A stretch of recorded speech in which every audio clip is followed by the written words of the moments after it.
वापस मैसेज किया कि प्लीज भैया एक बार और राखी के बंधन के फर्ज को निभाने के लिए आओ। दुश्मन का दुश्मन हमेशा अच्छा क्या होता है दोस्त। सब ठीक है, तू कभी गांव की आग मत लगा देना। उसने कहा ये तो दिमाग में नहीं था। चुंडा जी भी उधर नरेगा में काम करके तंग आए हुए थे। बारमलिन का ये क्या तरीका है, डेली बाहर से पी के आते हो, कभी मेरे साथ बैठ के पिया करो। और बारमली बोतल खोल के तैयार बैठी थी। रणमल ने कहा कि इतनी रोमांटिक तुम पहले कभी नहीं थी।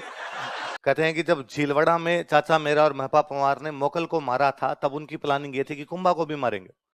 पर कुंभा के साथ वालों को पता चल गया कि मोकल को मार दिया, ये लोग कुंभा को भी मार सकते हैं, तो उन्होंने कुंभा को वहां से निकाला कि तू चित्तौड़ चला जा, बाद में देखेंगे इनका क्या करना, एक बार निकल यहाँ से। तो कुंभा झीलवड़ा से कहां पर आ गया, चित्तौड़।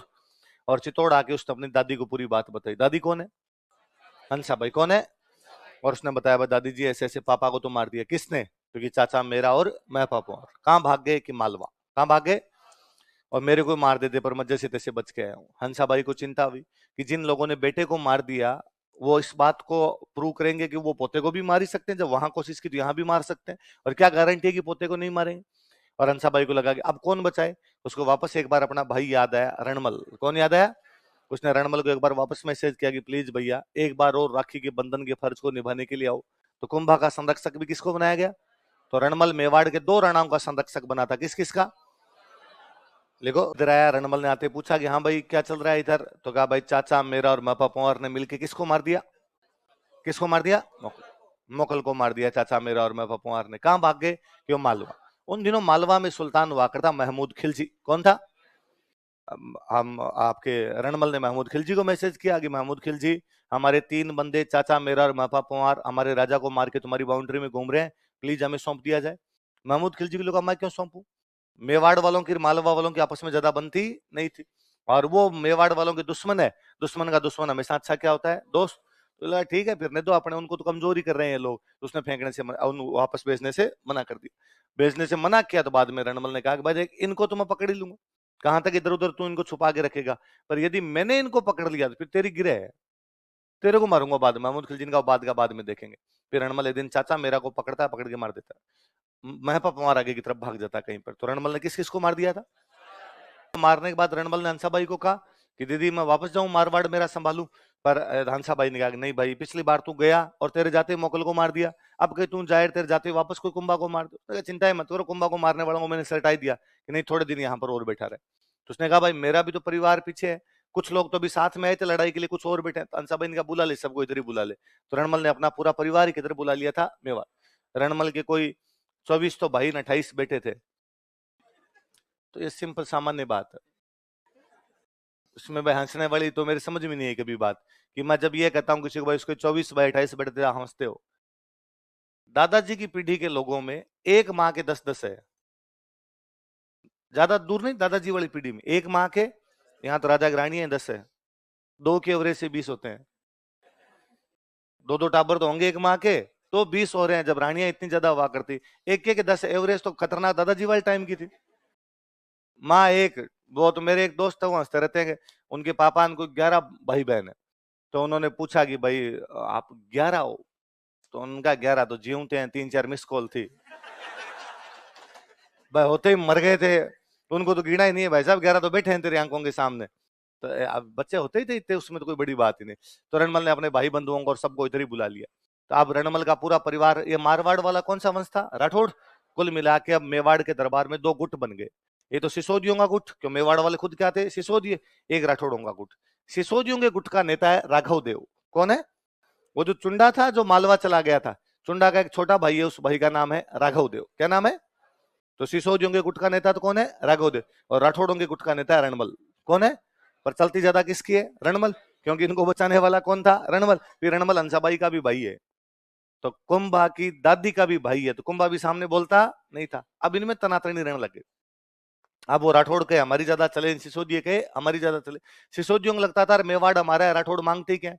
सहायता के लिए बुलाया था एक बार, तो सहायता की, अब जाओ यार तुम्हारे घर पे। तो राघव देव ने एक दिन परेशान हो गए, रणमल से पूछ ही लिया अतिथि कब जाओगे, यहीं आके बैठा हुआ है। तो रणमल को लगा कि अच्छा ये अपने को भेजना चाहता है। तो रणमल ने अपने भाइयों को और बेटों का इस राघव देव को साइड में ले रहे। ये दिन पड़े जो किसको मार दिया, राघव देव को। लिखो किसके हत्या करवा दी। अब भाई इनको रोकने टोकने वाला राघव देव था, अब राघव देव को भी मार दिया, तो इसके बाद इनको रोकने टोकने वाला आप तो भाई रणमल कई तुती बोले, जैसा रणमल के मेवाड़ में वैसा वैसा हो। जब रणमल वहां रह रहा था तो रणमल की गर्लफ्रेंड थी उधर, बारमली, क्या नाम था, बारमली नाम करके।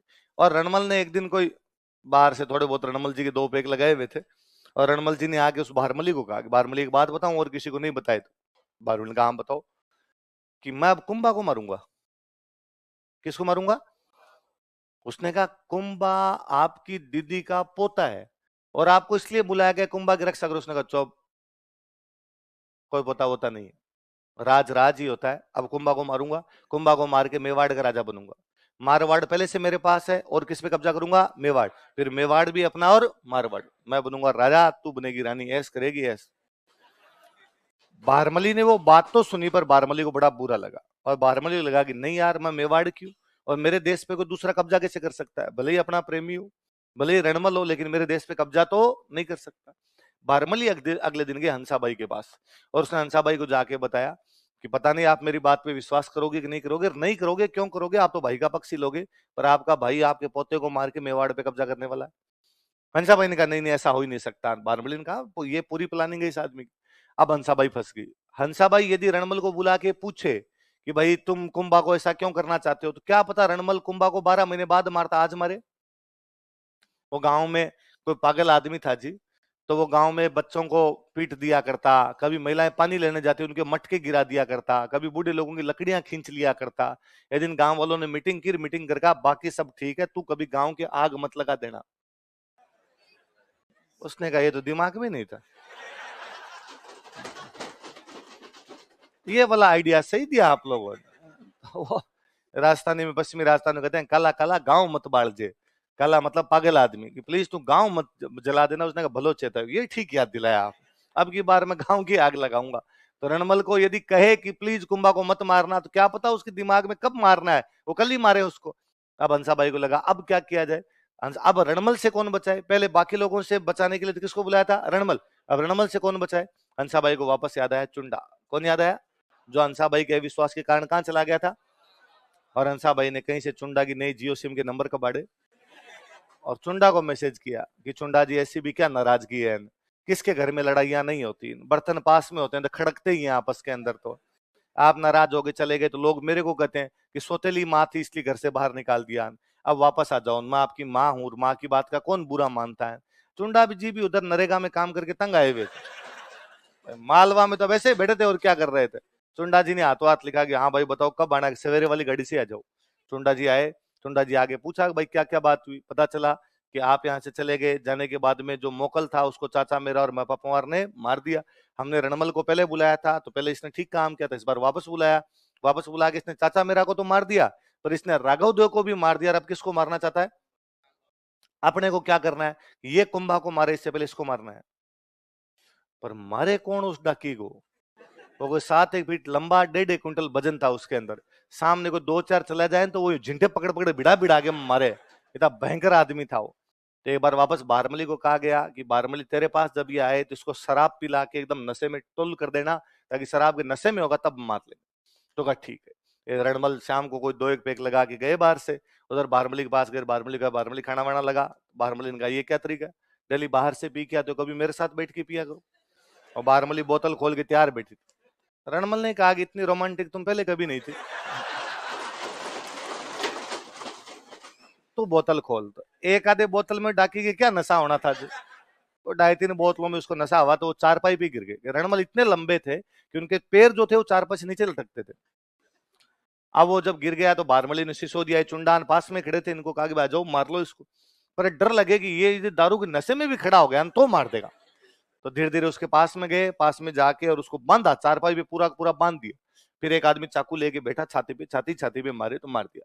कहते रणमल के जब चाकू मारे थे तो रणमल को होश आ गया था, दारू उठ गई उसको, उसको समझ आ गया मेरे को मार रहे हैं। तो उसने अपना पैर, जब वो चारपाई के नीचे लटक रहे थे, अपने पैर धरती पे लगाए, वो चारपाई समेत खड़ा हो गया था बंधा हुआ, और जो आदमी उसके चाकू मार रहा था उसको दीवार के बिड़ा के मार दिया था। इतना भयंकर शक्तिशाली था, पर वो बंधा हुआ था। आसपास में 10 15 लोग थे, तलवार भाले थे उनके पास में। रणमल को कुल मिला के वहां पे मार देते हैं। लिखो, ठीक है। मैंने बताया रणमल के भाई बेटेन सारे वहीं रहा करते थे। तो ये भाई बेटेन ये सब एक चित्तौड़ के किले के अंदर रणमल को मार रहे थे। किले की ठीक नीचे की तरफ, पहाड़ से नीचे ढलने की तरफ एक मकान था, उसमें बाकी भाई बेटे ये सब बैठ के वहां पे कोई म्यूजिक सुन रहे थे। रणमल के जो बेटे थे उनका नाम था जोधा। क्या नाम था? जिनके नाम पर आपका जोधपुर है। ये जो जोधा थे किसके बेटे थे? तो जोधा ने ये सब बैठे वहां पे म्यूजिक सुने। वो जो म्यूजिशियन था बेचारा, उसको पता चला कि रणमल को मार दिया। और उस दिन चुंडाकर इनका प्लान ये था कि आज सारे राठौड़ों को मारना। ये राठौड़ यहाँ आके नेतागिरी करते हैं, इनका मारवाड़ हमारे यहाँ पे क्या मांग रहे हैं, और आज इन सबको मार देंगे यहाँ पर और अपने मारवाड़ पे कब्जा करेंगे। तो जब नीचे मारने के लिए आ रहे थे, उस म्यूजिशियन को पता चला कि रणमल जी को मार दिया, और किसको मारने के लिए आ रहे हैं? जोधा को। तब उसने बेचारे ने गीत गाते गाते बीच में एक लाइन बोली, जोधा भाग सके तो भाग, थारो रिडमल मरी हो जाए। जोधा भाग सके तो भाग जा, तुम्हारा रणमल तो मर गया। जोधा ने इन सब ने चप्पलें हाथ में ली, वहां से निकले भाई साहब मेवाड़ से, तो पीछे मुड़ के ही नहीं देखा। चुंडा ने इनका आगे पीछा करो, पर आदमी के पीछे जब मौत आती है तो पैर नहीं मंडते भाई साहब पीछे। इन तो वापस ही नहीं देखा। ठेठ बीकानेर के पास में गांव पड़ता है काउनी। कौन सा गांव है?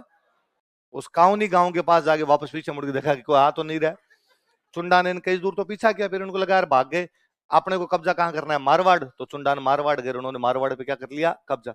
कुल मिला के एक ही झटके में, पहले राठौड़ों की मेवाड़ में दादागिरी चल रही थी, उनका खुद का मारवाड़ था, उनकी दादागिरी खत्म हुई, साथ में क्या निकल गया उनके हाथ से? मारवाड़। लिखो। अब इधर जोधान अचानक ही राज्य हाथ से निकल गया। जोधान वापस राज्य को लेने का प्रयास करते हैं। ये रणमल जी को मारने वाली इन घटनाएं, ये घटनाएं 1438 की। कब की घटना है?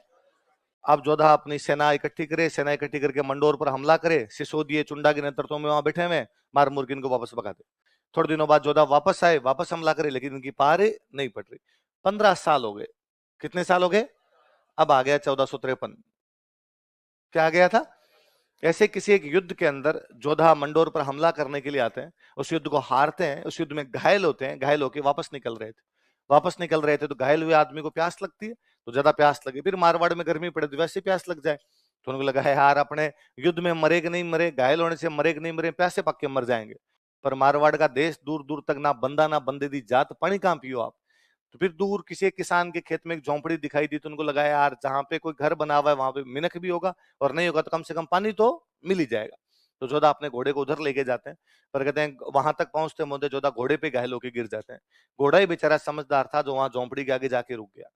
वो जिस किसान का खेत था उसकी पत्नी घर पे थी, उसने जब बाहर आके देखा कि एक घुड़सवार घोड़े पे पड़ा है, वो समझ गई किसी युद्ध से आया होगा, लहू लुहान खून टपक ही रहा था। उसने घोड़े से नीचे उतारा, छाया में खींच के लेके गई, पानी के छिंटे मिंटे मारे, हवा हवा दी तो थोड़ा होश आया। और जोधान को उसने पानी पिलाया, पानी पिलाया, थोड़ी एनर्जी महसूस हुई। जोधान का थैंक यू, मैं तो पानी पीने के लिए आ रहा था, पर पता नहीं कैसे बेहोश हो गया मैं, और आपने मेरी जान बचाई, धन्यवाद आपका। जोधा चलने लगे तो उस महिला ने कहा भाई घर आया हुआ खाना खा के तुझा। और गांव की अभी भी रीत है कि घर आया हुआ आदमी भूखा तो जाना नहीं चाहिए। शहर वाले तो पूछ लेते हैं भाई खा के आए थे जाके खाओगे, है ना। गांव वाले अभी भी है कि भाई घर पे आया हुआ आदमी भूखा नहीं जाना चाहिए। तो उसने कहा भाई खाना खा ले। मारवाड़ में खाने के नाम पे होता है खींचड़ा। क्या होता है? तो उसने खूब सारा खींचड़ा बनाया, खींचड़े के एकदम बीचों बीच खूब सारा घी डाला। किसान के घर में घी की क्या कमी। जोधा ने कई साल बाद में घी देखा, भाई साल 15 हो गए भटकते भटकते। जोधा ने जैसे घी देखा, बीच में हाथ मारा, बीच में हाथ मारा तो हाथ जल गए। तो महिला पास में बैठी थी, उसने कहा कि तू जोधा की तरह मूर्ख है। तो जोधा की कान खड़े हुए, तो उन्होंने कहा माई तेरे को क्या पता जोधा मूर्ख? उसने कहा मूर्ख ही है, ये मारवाड़ है, और मारवाड़ की राजधानी है मंडोर, और जोधा मंडोर पर हमला करता है, हर बार हार के चला जाता है, साल 15 हो गए। तो मई जोधा को क्या करना चाहिए कि साइड में से जीते, 2 गांव जीते, 4 गांव जीते, नजदीक आते आते फिर मंडोर पहुंचे। बीचों बीच अटैक करेगा तो बीचों बीच सिसोदियों की सेना सबसे अधिक खड़ी है, साइडों साइडों से जीतेगा तो पार पड़ जाएगी। अब जोधा ने धीरे धीरे साइड साइड से गांव जीतने शुरू किए। वो मंडोर के पास पहुंचा, उसने मंडोर पर कब्जा कर लिया 1453 में। कब कब्जा कर लिया? ये बात कुंभकर्ण उनको पता चली कि अपने हाथ से वापस मंडोर छिन गया, जोधा ने वापस मंडोर पे क्या कर लिया? कब्जा। तो कुंभा ने उधर से लड़ाई की तैयारी शुरू की कि वापस जाएंगे, वापस छीनेंगे। तो जोधा अपनी बुआ को मैसेज करते हैं। बुआ कौन है? हंसा भाई। हंसा भाई को मैसेज करते हैं, देखो बुआ जी, पहली बात तो मेरी कोई गलती नहीं थी, जो हुआ वो पापा के साथ आपका हुआ था। फिर यदि हमारी भी गलती मानी जाए तो अब भुगत लिए। 15 साल हो गए, अपने बीच में लड़ाई हो गई, अब हमने मंडोर पर वापस कब्जा कर लिया है। अब यदि मेवाड़ वालों ने हमला भी कर लिया तो हम इनको नहीं देंगे। अब तो हम मंडोर के अंदर आके बैठे हैं, इनसे आज छीना जाए कल छीना जाए, इनको कर दे बोले, ये करके देख ले अपने। इससे अच्छा लड़ाई खत्म करवाओ, कितने सालों तक ये लड़ाई चलती रहेगी। हंसाबाई ने कुंभा को कहा कि अब जो हुआ वो हो गया, भूल जाओ, अब वापस अपने क्या कर लो? संधि। तो 1453 में जोधा और कुंभा के बीच में क्या हो जाती है? क्या हो जाती है? संधि। किस किस के बीच में? जोधा और कुंभा। जोधा का है मारवाड़, कुंभा का क्या है? मेवाड़। तो कहा कि भाई दोनों आपस में बांट लो। तो कहा गया जहां तक हरा भरा प्रदेश है वो तो है मेवाड़। कौन सा है? जहां से रेगिस्तान शुरू हो जाता है वो क्या है? पाली में एक जगह पड़ती है सोजत। कौन सी जगह है? सोजत को बाउंड्री बनाया गया कि जहां तक सोजत है, सोजत के इधर इधर होगा मेवाड़, सोजत के उधर क्या होगा मारवाड़। मेवाड़ में एक झाड़ी होती है, उस झाड़ी का नाम होता है आंवड़। क्या होता है? हरी झाड़ी होती है आंवड़ नाम करके। जहां तक आंवड़ के पौधे हैं वो तो हो जाएगा मेवाड़। जहां से आगे बावली ये शुरू हो जाते हैं, बबूल, बबूल का पेड़ होता है, जहां से बबूल शुरू हो जाता है वो क्या हो जाएगा मारवाड़। तो आंवड़ वाला तो हो जाएगा मेवाड़, बावड़ वाला क्या हो जाएगा मारवाड़, इसलिए संधि का नाम ही पड़ा आंवड़ बावड़ की संधि। क्या नाम पड़ा? कब हुई? किस किस के बीच में? जोधा और कुंभा। कुंभा कहां का राजा? जोधा कहां का राजा? कौन सी संधि हो रही है? उसका नाम आंवड़ बावड़ क्यों है? आंवड़ एक झाड़ी हरे रंग की, जहां तक आंवड़ होती है वो तो क्या है मेवाड़। जब बावली बावली बबूल, जहां से बबूल होना शुरू हो जाता है वो क्या है मारवाड़। जब लंबे टाइम के युद्ध होते, युद्धों के बाद में संधियां होती ना, तो राजा महाराजा आपस में रिश्तेदारियां करते, आपस में शादी ब्याह करते कि भाई इतने दिन तक लड़ाई चल रही थी, अब शादी ब्याह कर लो, नई रिश्तेदारी हो जाएगी, तो वापस एक बार लड़ाई क्या हो जाएगी बंद। तो कुंभा का एक राजकुमार था, उसका नाम था रायमल। क्या नाम था? इसकी शादी जोधा की एक राजकुमारी से की गई, श्रृंगार कंवर। किसे की गई? तो कुंभा का राजकुमार का नाम क्या है? रायमल। शादी किससे की गई? किसकी राजकुमारी है? लिखो।